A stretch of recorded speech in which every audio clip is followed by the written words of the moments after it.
Cultaholic posted this, but this is really from Maven Huffman. Shout him out. He's my tag partner. Shout out Maven Huffman.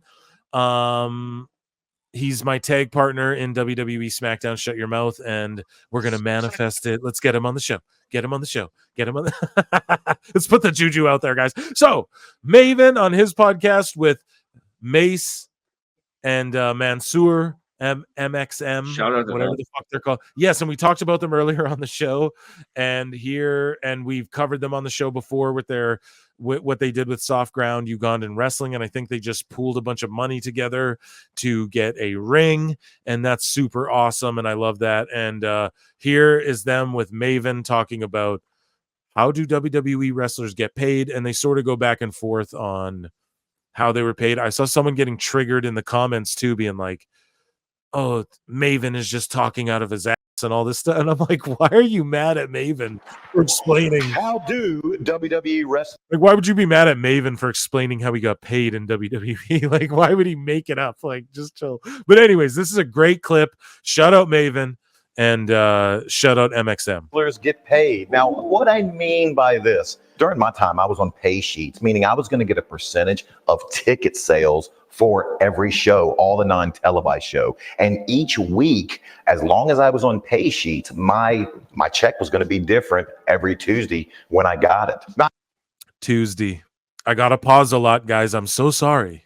Not to mention, I got a hard copy check sent to me in the mail. Guaranteed that's not how it is for you. No, not even close. Actually, you were just talking about this week, right? So we do get a check in the mail every week, but it's the same number every time. So here we go.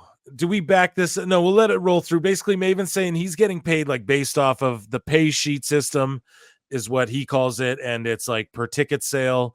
And it comes in every week sorry, they said week, right? Not bi-weekly. I think it was every week. And so these guys, Mace and Mansour, are saying, dude, we get paid every week too, but it's the same flat no matter what.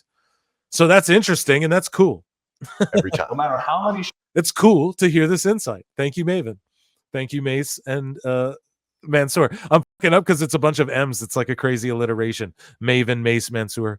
shows you work, no matter how many times you wrestle, even if you don't wrestle at all, you get the same payment every single week. We get guaranteed money no matter what. In a way, you're actually not incentivized to work because he just said, in a way, in WWE, you're not incentivized to work.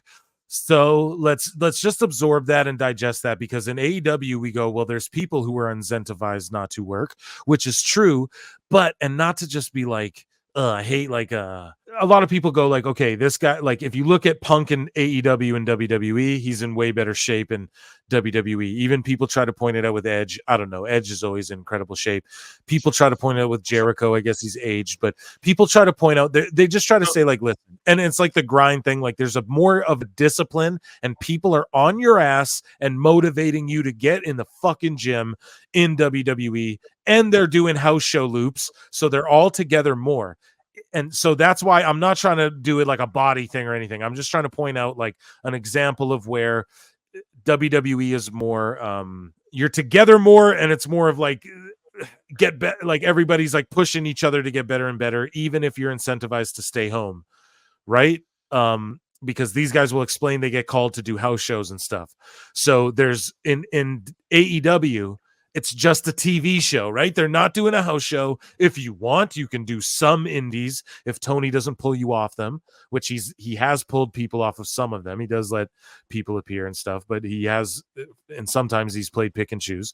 And it seems to be like, obviously it's less disciplined. We know that there's no discipline backstage, et cetera, et cetera. So to me, to psychoanalyze this little bit, here's something I took away, a little Phil Marks gem. If I'm going to add any value to this, is that I sort of took that away. Like, okay, so they're about to explain why you're sort of incentivized to just stay home anyways.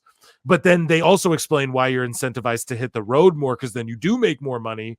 But it seems that people in WWE still, even if they're sitting at home, they're more disciplined.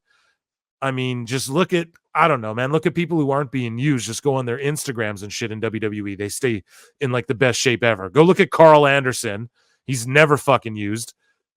Go look at he's in the best shape of his life. You know what I mean?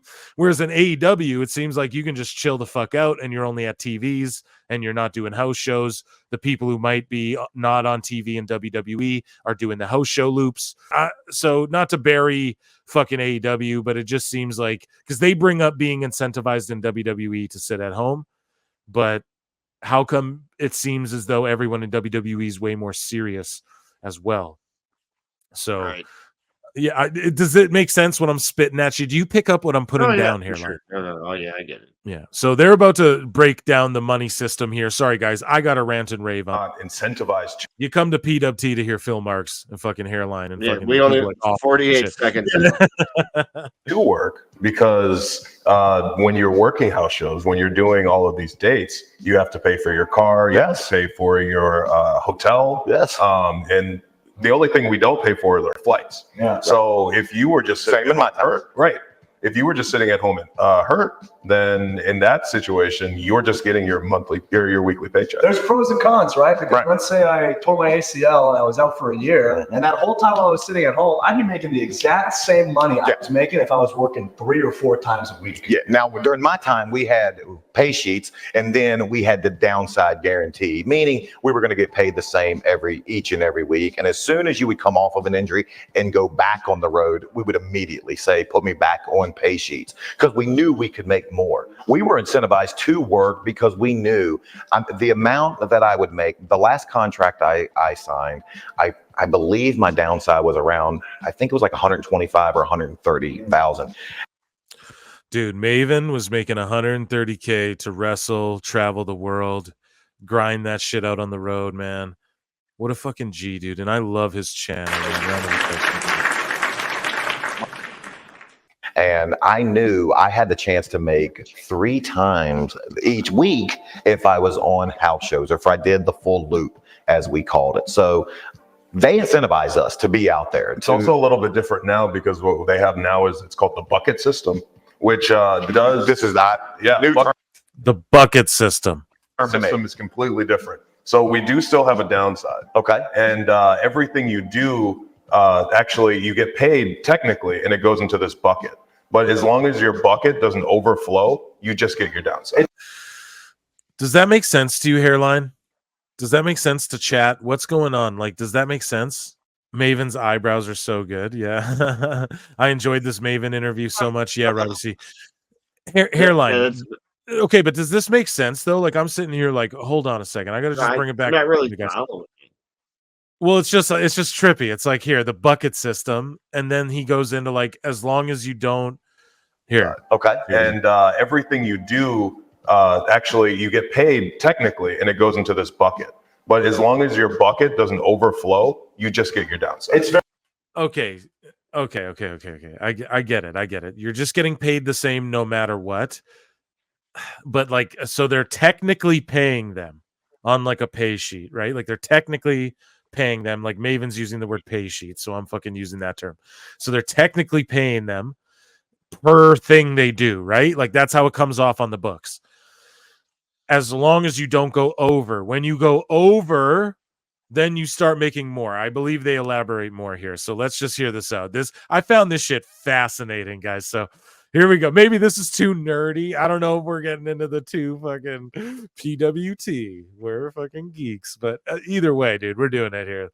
Shout out Maven Huffman, dude. Maven Huffman, if you're not subscribed, go check him out. He makes great content, gives great insight. complicated, but this is basically what it means. It's every time you work a show, you get an invisible payment that doesn't actually go into your bank account. Okay. So it doesn't go into your bank, but in WWE's books, it's there as a payment. to a metaphorical bucket. The top of the bucket is your downside. Hold on. Did they actually call this a bucket? System. Okay. All right. So you said Yeah, it's called the bucket system. I put it into place before I was exiled. Yeah, I know. I got coffee Hey, and pal. bring back puppies and kittens. Hey, pal, From I got Brazil. a bucket here. Yeah, you're gonna My you're gonna friend talk. Maria got these kittens. I have kittens on a plane in a bucket. They eat out of a bucket. And a single puppy. Kibble Meow Mix. It's the only one. The only one cats asked for by name. Actually, if you didn't know that, you're fired. You either pay into this bucket, you either piss in this bucket. I mean, get paid out of this bucket, or you're fired. Or you can kiss my ass. Your downside was 125. My last contract I ever signed, 125. 3 months before they Piss in this bucket, or you're fired. I can't. I'm sorry. let me go. So if your downside is $125,000, and let's say every time you work a show, they make an invisible payment of $1,000. Now you don't see that $1,000 until you make $125,000 worth of bookings on top of your downside. So anything above $125,000 that you make is extra as a bonus for you. So let's say you sell a ton of t-shirts, right? Yeah, so merch also goes in those buckets. That's right. So we didn't see any extra. Oh, hold on. So, whoa. So wait. Break that down. Hold on though. If merch goes into the bucket, like CM Punk's merch doesn't go into that bucket, guys. I'm telling you that right now. Okay. I'm not being a hater, dude. But CM Punk's merch, like I'm not hating on or I mean, I don't know how it would be even considered hating, but I'm just trying to tell you guys, I'm not laughing at a merch deal. I would love to be signed to the WWE and have a merch deal with them where I get paid X amount or whatever the fuck they work out. But here's the thing. So their merch that WWE creates, obviously WWE makes it all. They have the plug, they have the distributor, etc., etc. So they get a big cut of the merch. That makes total sense. But here's the thing: is that they're saying it goes into the bucket, the invisible bucket. So let's think about this, guys. Let's extrapolate that shit. Do I need to hit an X-Files? Is that what I need to do? Let's extrapolate that. That means that the truth is out there. So that means that someone like CM Punk, he would never let his merch sales go into a fucking invisible bucket, guys. So him and Cody Rhodes, and I'm sure Cody Rhodes, or maybe Cody's down with the invisible bucket. Yeah, the invisible. I'm going to wrestle the invisible bucket with my son and his kid, the mini pail, the transparent pail. I don't know, guys. Listen to me, okay? There's no way Punk would go, yeah, I get my merch the same way. Like he was making he was AEW's #1 merch seller, and AEW runs through PWTs and all this shit. So, Hairline, right? Is that correct? AEW ran through PWTs and Colt Cabana and all that shit? Yeah, through out of Chicago, actually. Through, the Pro Wrestle Tees. So another PWT, shut them up. Gimmick infringement. But anyways, though, we should probably sell some t-shirts. Yeah. But here's the thing, though, is that Punk isn't going to go to WWE and say, "Yeah, throw my stuff in the invisible bucket." He's gonna get his own money. Like he's got a way better merch deal. So this just exposes that in WWE, not that it's like, this is a fucking super uber negative. I'm not trying to shit on it because it's like, oh, awesome, I get to make this money. But these guys and people at their level, and probably the majority of the roster, that's how they're getting paid on their merch deals is like through this invisible bucket system as well, which is actually fucked. So it's worked into like your paycheck. You know what I mean? Like, let's just break it down. Like, let's say you agree, I'm going to work for $1,000 a week. Like your fucking shirt sales. Let's say you just blow up. Like, who knows what happens, right? Like you go to Lyon, France, and they're all going, la la la la. Like, let's say, right? And then you start selling a bunch of fucking shirts. Are you just stuck in that? That's crazy, So it's great insight if you're into this super nerdy fucking shit of the business, like I am a little bit. I always heard Mansour had some contract where he was not allowed to lose a match. Any truth to this? Michael Dodd, I'm not a dirt sheet. I don't know either of these gentlemen well enough. I don't have any insight on it. I've never asked a question about them to anybody. I don't. Yeah. Hairline's this My way. sources say that. Well, actually, Saudi Arabia, Turkey, whatever, Sheikh, whatever, Batman. actually, Batman. So definitely, I don't have any insight on that, but that's what they said. That's what the sheet said. That's what the news said. And he was this big signing from Saudi Arabia, right? Hairline, like when they sort of penetrated Saudi Arabia, WWE, pause, no Diddy. Yeah. Mansour was like, they wanted Great Khali to like train and all that shit. Like, remember they grabbed like a good handful of guys, and he was just like the most prominent. So they had Great Khali training Mansour and shit. Is that for real? No. Like, remember they originally wanted to like make a India or some shit, like a NXT, not NXT, but like WWE India and shit. Okay, so like when they were expanding, yeah, they wanted to do like NXT Europe and Japan. Everyone's still marking out about NXT Japan. Yeah. Okay. Yeah. I'm pretty sure that's what happened is during that time period is when they had fucking Great Khali going out there scouting and whatnot. Is how they found Homeboy. Okay. And so Mansour though, like Yeah. he's the big Saudi Arabian guy though, right? Like don't the Saudis, like they had a vested interest, is what the rumors were in Mansour. Like apparently the I guess Saudis were I'm like, watching it. Yeah. he can't. Well, I don't know. I have to look into it. Michael Dodd, I have no insight on it. But thank you for the question. If that's the truth, it wouldn't shock me, is all I'll say, because that's some shit done with Vince, who's really tight with the Saudis now, and it would not shock me at all. And they did have Great Khali show up and like raise the belt. Remember when he took the belt from Jinder? So like, I don't know, is that all connected to what Hairline's saying? I don't fucking know, but it seems, because that was the same time frame, right? Like they were doing Crown Jewel and stuff, or I don't even think it was called Crown Jewel back then, but either way, man. Yeah, no. But shout out, like, dude, I love that, man. I love that, like, Mace and Mansour they've taken like the Matt Cardona route, and I like that WWE, they're sort of easing up, right? Like Xia Li's name, or Xia Li was just released, correct? Her name is Xia Li, but with two E's instead of just the I, like she was spelt in WWE. Does that make sense what I'm saying? So she's keeping her name. It seems like Mace, like Mansour, this gimmick MXM, whatever they're called now on the indies. I see so many different iterations depending on what show they're on, right? However they're built. They are allowed to sort of use this gimmick that they were using in WWE. So that's good for if I feel like that's new regime shit. I feel like that's new Triple H, new regime shit. The Parliamentary, yeah. Well, for real, yeah, dude, and I'm pumped if they keep doing this. Like, I'm happy if this is something they continue doing, because like allowing people to like use their gimmicks outside. Because even Jade Cargill, right? Like, I know that's her real name, but like her music is awfully close to her AEW shit.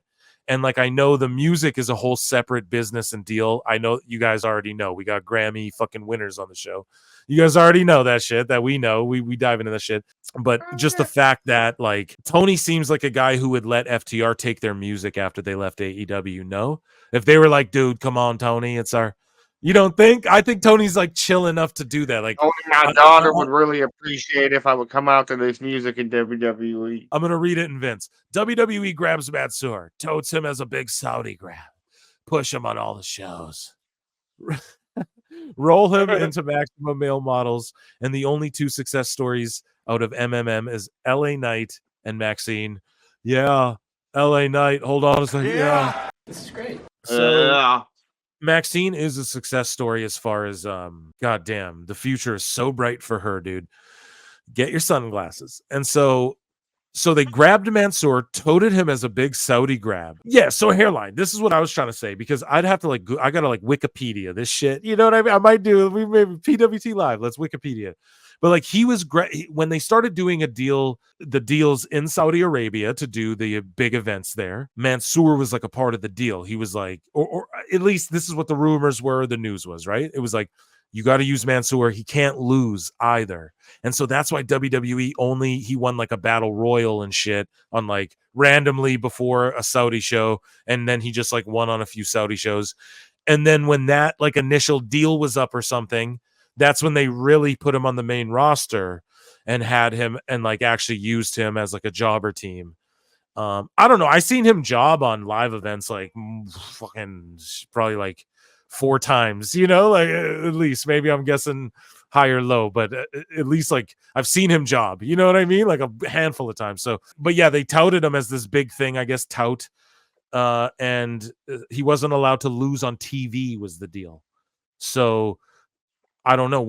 Now that he's free of that, I guess he's now just on the indies doing his thing. Listen, guys, he's grateful. I guarantee if you ask him, he's grateful for whatever that weird Vince McMahon deal was. I don't think we're going to see deals like this anymore. I don't think we're going to see deals like this anymore in the future. Yeah. It's just too weird. Now, maybe there's some. Now, if you're like a big name before you come to WWE, maybe like a Derek Lewis gets like a weird deal. Okay. But not like a Mansour in Saudi like that. It's the market's broken open. They can't be just paid to push someone. I don't think Triple H and Nick Khan are interested in doing deals like that. Vince is down like, yeah, I'll push him. Yeah, he'll body slam Andre. Vince, Andre's passed away, sir. What? Sorry, I can't do the bit. What? Get me. That's Lil Jon. Sorry, guys. What? Get me the Big Show. Get me the Big Show. Sir, he works for AEW. He works for AEW. His name's Paul White. What? Get me Paul White on the phone. He works for Tony Khan. What? Nick Khan works for me. No, sir. And yeah, let's continue to watch this, guys. Extra money for merchandise. It all went into our bucket. Wait a minute. You guys don't get royalties? Not unless you sell so much that it outperforms your downside. Pay-per-view checks. Do you get pay-per-view check? I couldn't wait to get a pay-per-view You get paid the exact same amount whether or not you're on the pay-per-view. Whoa, dude. So you get a pay-per-view check the same no matter what. Now, do you think that's true for CM Punk? Fuck no. I cannot. Right? Like CM Punk and his deals gotta be. Way.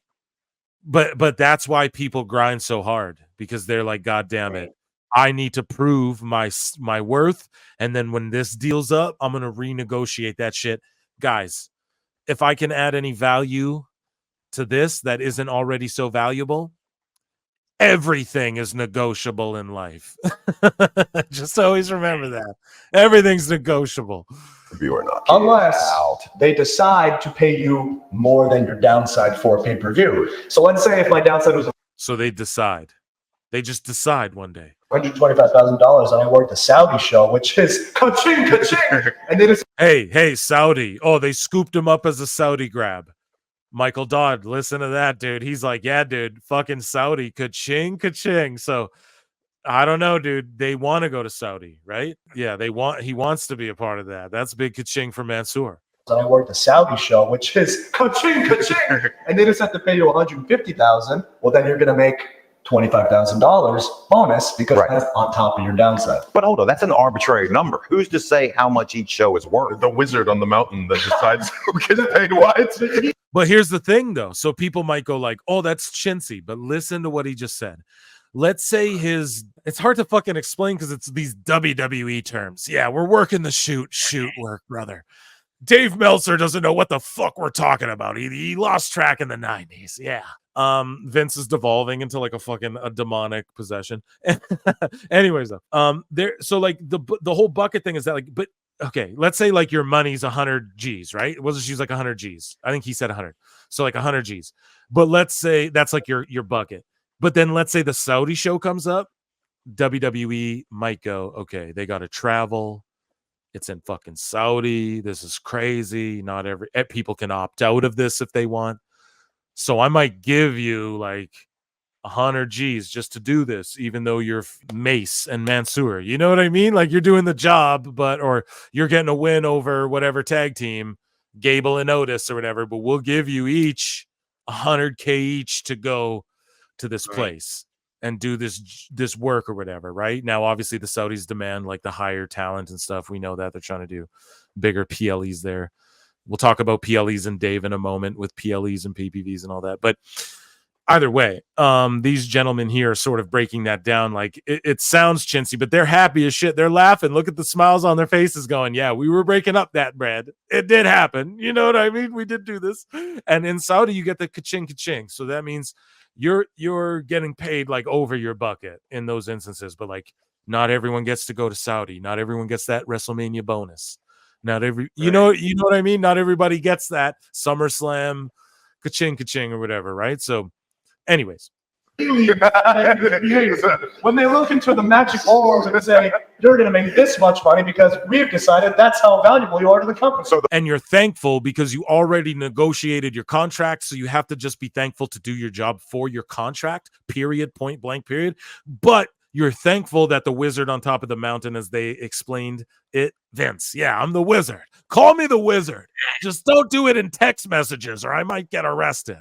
The wizard blows the dust. Yeah, Tony Khan. Yeah, blow this dust. Hey, breathe this in. He's Michael Cera, and this is the end. Here, yeah, smell this. Tony Khan at a party.